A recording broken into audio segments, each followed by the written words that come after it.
एक जमाने की बात है, घने जंगलों के बीच एक छोटा सा गांव था जिसका नाम था नीम ग्राम। इस गांव के पास एक खूबसूरत झील थी जिसके चारों तरफ हरे भरे पेड़ और रंग बिरंगे फूलों की बहार थी। गांव वाले इस झील को परी सरोवर कहते थे, क्योंकि एक पुरानी कथा के अनुसार इस झील में एक सुंदर परी रहती थी। गांव में एक लड़का रहता था जिसका नाम बेकार राजू इंक्यास था। वह बहुत ही कोमल दिल और मेहमान नवाज था। एक दिन जब वह जंगल से लकड़ियां इकट्ठा करके वापस आ रहा था, तो उसने झील के किनारे एक अजीब सी चमक देखी। पास जाकर देखा तो वहां एक खूबसूरत लड़की खड़ी थी जिसके शरीर से हल्की सी नीली रोशनी फूट रही थी। तुम तुम कौन हो?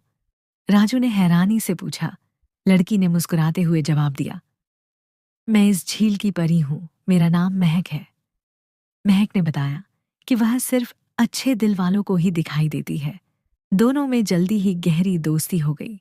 राजू रोजाना झील पर आता और महक उसे जंगल के रहस्यों से अवगत कराती। लेकिन गांव के एक लालची आदमी ढोंडू ने एक दिन राजू को झील के किनारे परी से बात करते देख लिया। वह जानता था कि परियों के पास खजाने होते हैं, इसलिए उसने परी को पकड़ने की साजिश रची।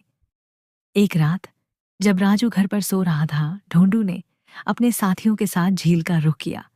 उसने झील के किनारे जाल बिछा दिए ताकि परी फंस जाए। जब महक पानी की सतह पर नजर आई तो ढोंडू ने उस पर जाल फेंक दिया। लेकिन परियों को कैद करना इतना आसान नहीं था। महक ने एक जादुई चमक पैदा की और ढोंडू व उसके साथियों की आंखें चौंधी आ गईं। वे सभी भाग खड़े हुए। जब राजू को पता चला कि ढोंडू ने महक को नुकसान पहुंचाने की कोशिश की है, तो वह बहुत गुस्सा हुआ। उसने महक से कहा, तुम्हें अब यहाँ खतरा है, क्या मैं तुम्हारी कोई मदद कर सकता हूं? महक ने मुस्कुराते हुए कहा, तुमने मेरी चिंता की, यही काफी है, लेकिन अब मुझे इस झील को छोड़ना होगा। राजू उदास हो गया। महक ने उसे एक चमकता हुआ पत्थर दिया और कहा, यह मेरी यादगार है, जब भी तुम मुझे याद करोगे यह पत्थर चमक उठेगा।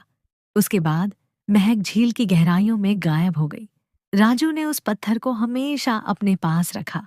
कहते हैं कि आज भी अगर कोई नेक दिल इंसान फंसा से परी सरोवर झील के किनारे जाए तो कभी कभार पानी की सतह पर नीली रोशनी नजर आती है।